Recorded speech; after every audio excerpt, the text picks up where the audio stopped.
Hello learners, आज हम CG board के क्लास 10 के English book flight English reader के यूनिट 1 रीडिंग ए के पेट्रोटिज्म को हिंदी में समझने की कोशिश करेंगे।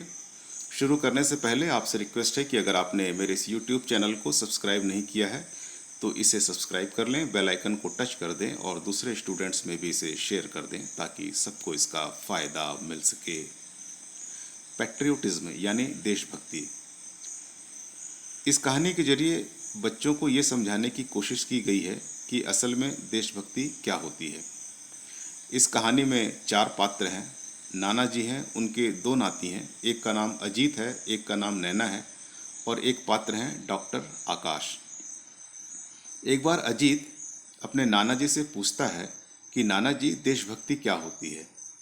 नैना जवाब देती है कि देशभक्ति यानी गांधी जी की तरह और चाचा नेहरू की तरह जेल जाना, शहीद भगत सिंह की तरह अपने देश के लिए जान कुर्बान कर देना देशभक्ति होती है। नाना जी कहते हैं कि हाँ, ये बात सही है, लेकिन ये ज़रूरी नहीं कि कोई जेल जाए और कोई अपनी जान ही दे दे तभी देशभक्ति होगी। आप अपने जीवन के छोटे मोटे कामों में भी अपने देश के प्रति, अपने कल्चर के प्रति, अपनी भाषा के प्रति, अपने नेशनल एंथम के प्रति सम्मान प्रकट करके अपने कर्तव्यों का सही तरीके से निर्वहन करके भी देशभक्ति को प्रदर्शित कर सकते हैं। नाना जी ने एक घटना को कोट किया। वो घटना 26 जनवरी की थी। परेड के बाद एक ट्यून बजा तो नाना जी शुरू से लेकर अंत तक खड़े रहे, लेकिन बच्चों के जो माता पिता थे, पिता अखबार पढ़ते रहे और माता जी फ़ोन पे बात करती रहीं। तो नाना जी ने कहा कि ये जो तरीका था ये अपने नेशनल एंथम के सम्मान के लिए ठीक नहीं है। और उन्होंने एक बात और कोट की कि पहले फिल्म हॉल में यानी कि सिनेमा हॉल में फिल्मों के बाद नेशनल एंथम बजाया जाता था, लेकिन लोग उस पर ध्यान नहीं देते थे और हंसते हुए, चिल्लाते हुए, शोर मचाते हुए बीच में ही उठकर चले जाते थे। गवर्नमेंट ने बाद में डिसाइड किया कि इसे बंद कर देना चाहिए और फिर बाद में वो बंद भी हो गया। नाना जी ने बच्चों को देशभक्ति के बारे में समझाने के लिए उनसे कहा कि मैं तुम्हें एक कहानी बताऊंगा। बच्चे बड़े खुश हुए। उन्होंने कहा कि हमें डायनासोर की और ड्रैगन की कहानी बताइए। नाना जी ने कहा, नहीं, मैं तुम्हें एक सच्ची घटना पर आधारित एक कहानी बताऊंगा, लेकिन आज नहीं, रविवार की सुबह हम एक जगह जाएंगे पिकनिक करने के लिए और वहीं पर मैं आपको ये कहानी सुनाऊंगा। रविवार की सुबह जल्दी वो तैयार हुए और सुबह की पहली ट्रेन से वो उस जगह के लिए चल पड़े। उस गांव का नाम हीमापेट है। वहाँ पर वो पहुँचे एक छोटे से रेलवे स्टेशन में। वहाँ पर जब वो उतरे तो बाहर एक बैलगाड़ी में एक आदमी, हष्ट पुष्ट आदमी, धोती कुर्ता पहने और सिर पे पगड़ी बांधे, उनका अभिवादन किया और उनको बैलगाड़ी में बैठा के वो वहाँ से चल पड़ा।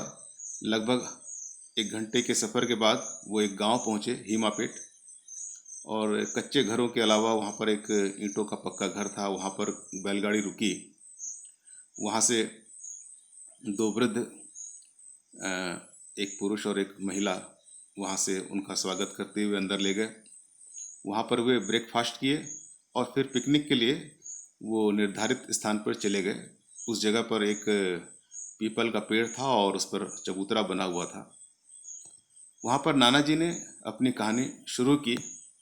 उन्होंने बताया कि 10 साल पहले की घटना है। एक जवान लड़का जो डॉक्टर बनने के लिए पढ़ाई कर रहा था, उसने बड़ी मेहनत से पढ़ाई की और वो MBBS की डिग्री हासिल किया। बाद में वो स्कॉलरशिप के जरिए अमेरिका चला गया और वहाँ पर वो अपनी मास्टर डिग्री को कंप्लीट किया। उसके साथ उसके और भी दोस्त थे। सारे दोस्त वहीं बसने का प्लान किए। वहीं पर वो चाहते थे कि वहीं बस जाएं और वहीं पैसा कमाएं और लग्जीरियस लाइफ जिएं। लेकिन आकाश के मन में ये था कि सरकार ने मेरे ऊपर इतना पैसा खर्चा किया है और मैं यहाँ पर रहकर अपने देश की सेवा नहीं कर पाऊँगा। मैं गांव जाऊँगा, यानी कि अपने कंट्री जाऊंगा, देश जाऊंगा और गांव के लोगों की सेवा करूंगा, तो ये मेरे लिए अच्छा रहेगा। हालांकि आकाश को उनके पापा ने बहुत समझाया, ये तुम क्या कर रहे हो, तुम्हारे दोस्त बढ़िया लग्जरियस लाइफ जी रहे हैं, वहाँ सेटल हो रहे हैं और तुम यहाँ आना चाहते हो, ये तो ठीक बात नहीं है। लेकिन आकाश अड़े रहे और वो इंडिया वापस आ गए और फिर वहाँ एक गांव में वो डॉक्टर हुए। उन्होंने वहाँ सर्विस की और एक आधे महीने में ये खबर आई कि पास के गांव में महामारी फैल गई है। डॉक्टर आकाश ने डिसाइड किया कि मैं महामारी से ग्रसित लोगों के इलाज के लिए वहाँ जाऊँगा।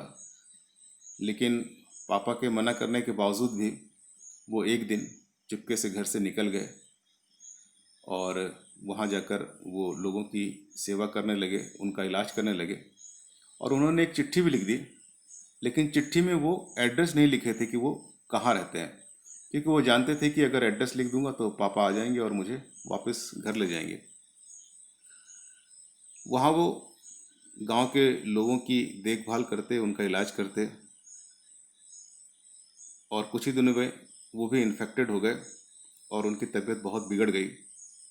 हॉस्पिटल से घर में फ़ोन आया, उनके घर में उन्हें पता चला कि ये हमारा जो बेटा है वो कहाँ पर है। और उनके पापा और मम्मी वहाँ पहुँचे।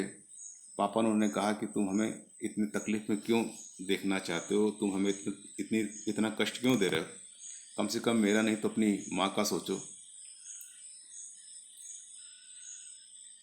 और कुछ ही दिनों के बाद बीमार रहते हुए, बीमारी से लड़ते लड़ते डॉक्टर अशोक की मृत्यु हो जाती है। गांव के लोग डॉक्टर अशोक को श्रद्धांजलि देने के लिए चंदा इकट्ठा करके एक हॉस्पिटल बनवाना चाहते थे।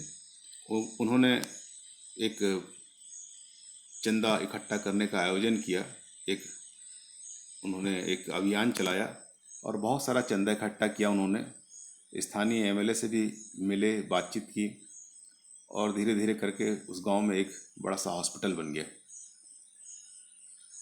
नानाजी पीपल के पेड़ से बच्चों को जहाँ बैठे थे वहाँ से वो 100 मीटर की दूरी पर ले गए। वहाँ पर एक हॉस्पिटल था और उस हॉस्पिटल के ब्लू बोर्ड पे लिखा हुआ था कि डॉक्टर आकाश राय की स्मृति में। बच्चों ने उस बोर्ड को देखा और उन्होंने कहा कि ये तो डॉक्टर आकाश राय है नाना जी, आपका भी तो सरनेम राय है, कहीं ये आपके? तो नाना जी ने कहा कि हाँ, ये मेरा ही बेटा है, तुम्हारी माँ का बड़ा भाई। इसने अपने देशवासियों की सेवा करते हुए, उनकी देखभाल करते हुए, महामारी से उन्हें बचाते हुए अपनी जान दे दी और ये एक सच्चा देशभक्त था। मैं तो समझता था कि मुझे हर चीज़ के बारे में हर चीज़ मालूम है, लेकिन मेरे इस बेटे ने मुझे बताया कि सेवा का असली मतलब क्या होता है और देशभक्ति क्या होती है। ये कहानी यहीं तक है। मुझे आशा है कि आपको ये समझ में आ गया होगा। आज के लिए बस इतना ही। बाय। जय सिया राम।